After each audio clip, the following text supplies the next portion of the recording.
Gold, trusted gold buyers. మీరు తాకట్టు పెట్టిన బంగారాన్ని విడిపించి ఈ రోజు ఉన్న మార్కెట్ ధరకు కొనబడను.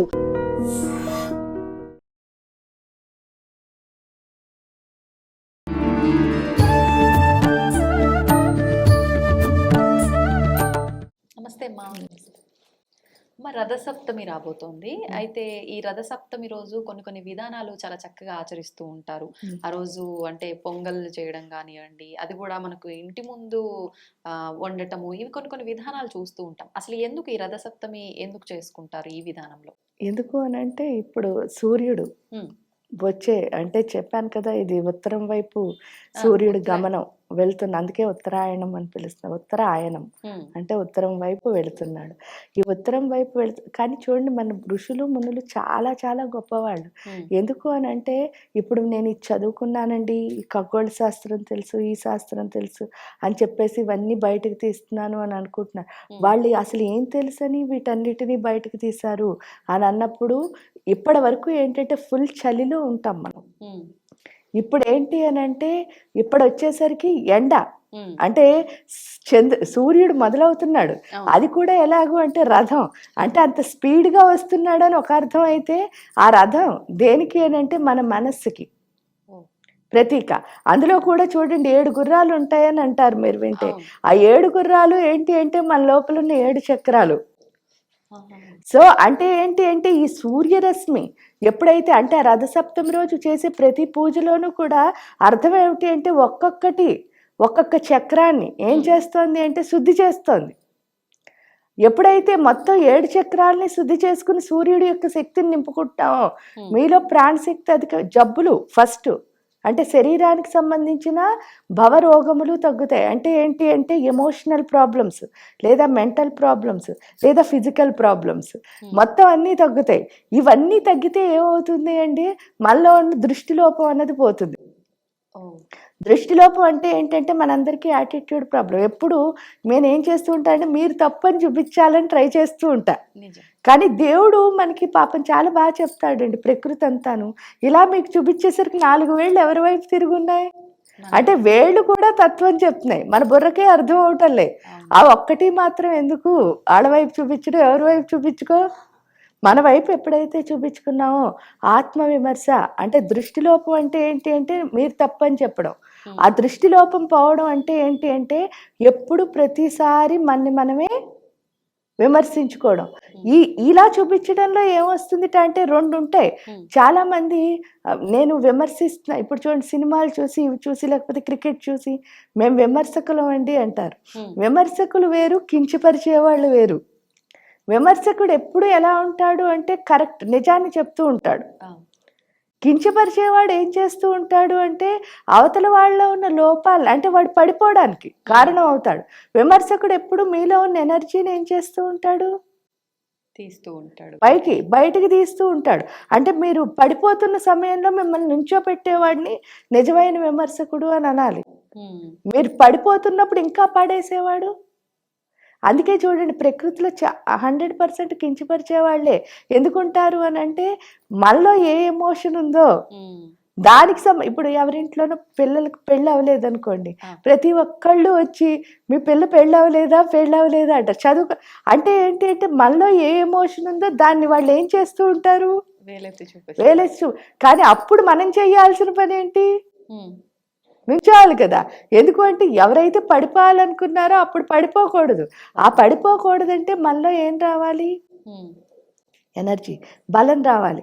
ఆ బలం ఆ రథసప్తమి రోజున ఇస్తానని చెప్పడానికే ఆ 7 గుర్రాలు అనుకోండి, లేకపోతే అక్కడ వండే పరవాన్నం అనుకోండి. ఆ పరవాన్నం కూడా మనం చూస్తే పిడకల మీద వండుతాం. ఆ తర్వాత కూడా దాన్ని మళ్ళీ అగ్నిలో వేసినప్పుడు మీరు చూస్తే రథాలు తయారు చేసి, అది కూడా చిక్కుడు గింజలతో, చిక్కుడు అంటే అప్పుడే చిక్కుడు వస్తుంది, చిక్కుడుతో చేసి ఆ చిక్కుడు ఆకులో పెట్టి దాన్ని ఎందుకు అంటే కిడ్నీలకు సంబంధించిన సమస్యలన్నీ ఏమవుతాయి, తొలగిపోవడం కోసం.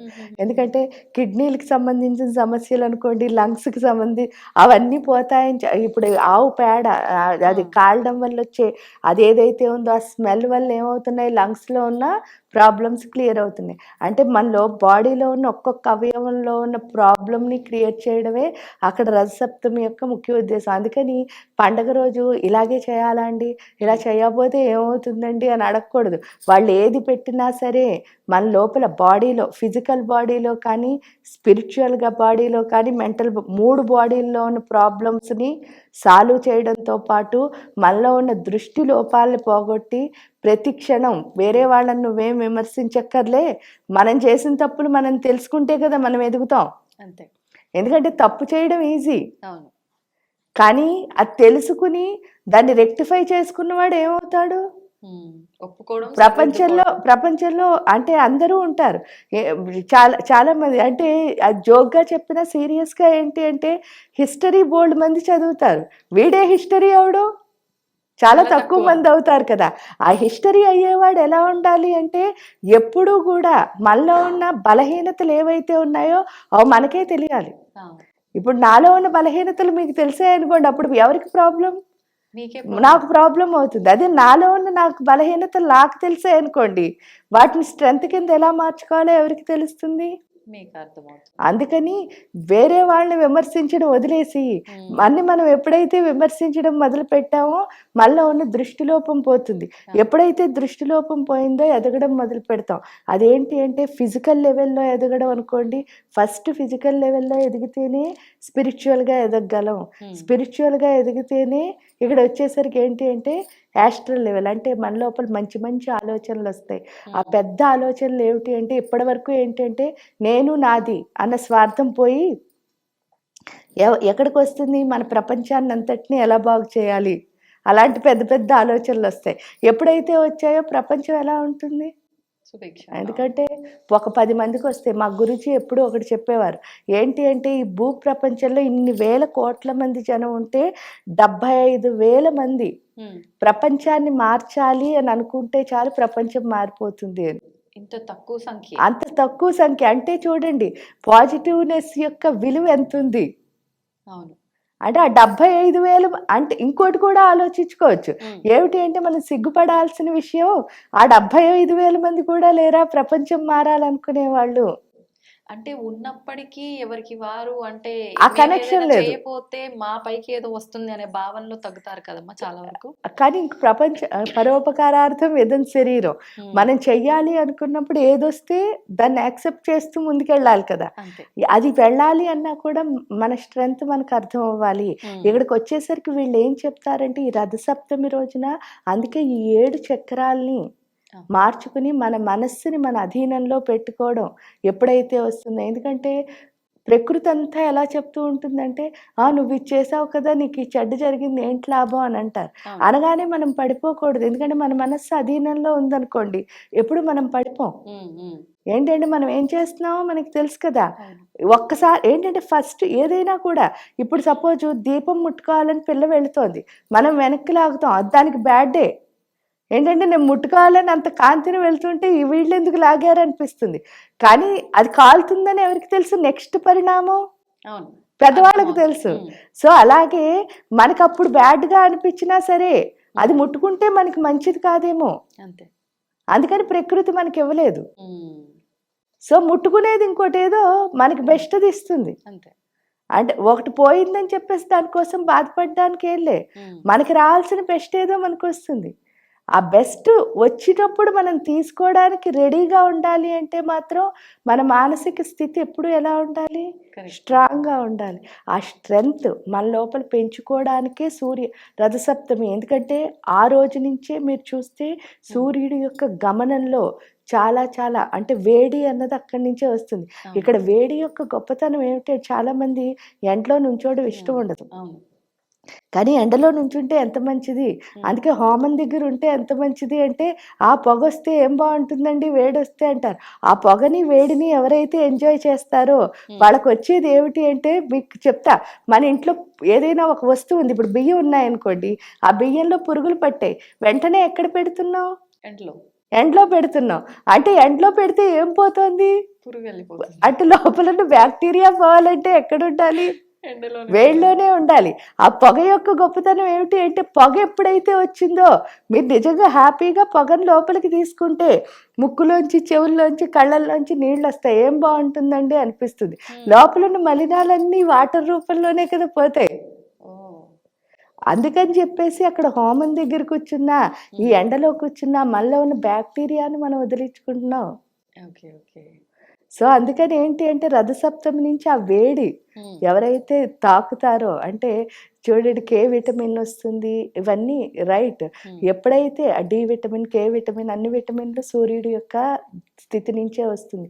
అవన్నీ రావాలి అన్నా మన లోపల ఉన్న బ్యాక్టీరియా పోవాలి అన్నా ఏసీలో కూర్చోవద్దని చెప్పటలే, కానీ ఎండను కూడా ఎంజాయ్ చేయడం రావాలి. ఎందుకంటే ఎండను ఎంత ఎంజాయ్ చేస్తామో ఎందువల్ల ప్రకృతి మనకి ఒకటి ఇస్తోంది వేడి. అప్పుడు మనం ఇలా చిరాగ్గా అక్కడ నుంచోకూడదు. అప్పుడు ఇప్పుడు చూడండి మీరు మీరు మా ఇంటికి వచ్చారనుకో, నేను ఇలా ఫేస్ పెట్టాను అనుకో, వెంటనే మీకు ఏమనిపిస్తుంది? మర్యాదకి అంటే మీకు ఉన్న మర్యాదకి ఒక నిమిషం కూర్చుంటారు. కూర్చున్న తర్వాత ఏం చేస్తారు? వెళ్ళిపోతారు. అదే నవ్వుతూ రండి అని పిలిచామనుకోండి ఏం చేస్తారు? ఇంకా కాసేపు ఉండాలనిపిస్తుంది. అంటే ఆ సూర్యుడి యొక్క శక్తి మనలోకి రావాలన్నా ఈ హోమం దగ్గర వేడిని పొగని మనం అనుభవించాలన్నా నవ్వుతూ స్వీకరించాలి. ఎందుకంటే ప్రకృతికున్న ధర్మం అదే. ఇప్పుడు మీరు చిన్న ప్రాణశక్తి ఒక రకంగా చూస్తే అంటే మన డబ్బా ఎంత ఉందో అంతే మనం ఉన్నాం, కానీ ప్రకృతి అంటే చాలా వ్యాపక చైతన్యం. మనకే ఇంకోళ్ళు చిట్టపట అంటే నచ్చినప్పుడు మరి ఆ ప్రకృతికి ఎలా నచ్చుతుంది? అందుకని అక్కడ ఉన్నదాన్ని ఆస్వాదించాలి అంటే చిరాకు పడకుండా మనం కనుక హ్యాపీగా నుంచుంటే మన లోపల ఉన్న బ్యాక్టీరియా అంతా ఏమవుతుంది? వెళ్ళిపోతుంది. అలా అని ఇలా చెప్పారు కదా అండి అని చెప్పేసి పొద్దున్న మొదలుపెట్టి రాత్రి వరకు ఎండలో నుంచోవడం అని కాదు. అతి పనికిరాదు. అతి సర్వత్రా వర్జయేత్. అవసరం మనం నుంచున్నప్పుడు ఎంజాయ్ చేయాలి. మనకు వేరే ఎందుకంటే బద్ధకం కూడా పనికిరాదు. మనం పని చేస్తూనే ఇవన్నీ చేయాలి. అంతేకాని ఎండలో నేను పని చేయను అని అనుకోకూడదు. ఎట్ ది సేమ్ టైం ఎండలో చేయాల్సి వచ్చినప్పుడు చేయాలి. ఇవన్నీ అంటే ప్రకృతి ధర్మం ప్రకారం. ఇప్పుడు చలేసింది, ఆ చలిని ఎంజాయ్ చేయాలి. ఎందుకంటే ప్రకృతి అవేవి మంచివి కాకపోయినా మనకి ఇవ్వదు.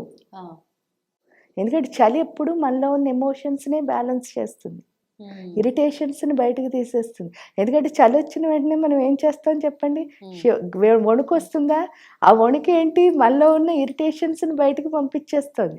అందుకని ప్రకృతిలో ఉన్న ప్రతి కాలం మంచిదే. ఆ కాలాన్ని ఆ టైం ప్రకారం ఎంజాయ్ చేయాలి.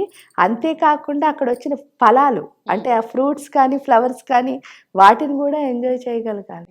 అవి ఎంజాయ్ చేయడం కనుక మొదలెడితే ప్రకృతిని మనకంటే శక్తివంతులు కానీ ఉత్సాహవంతులు కానీ ఈ సృష్టిలో ఎవరు ఉండరు.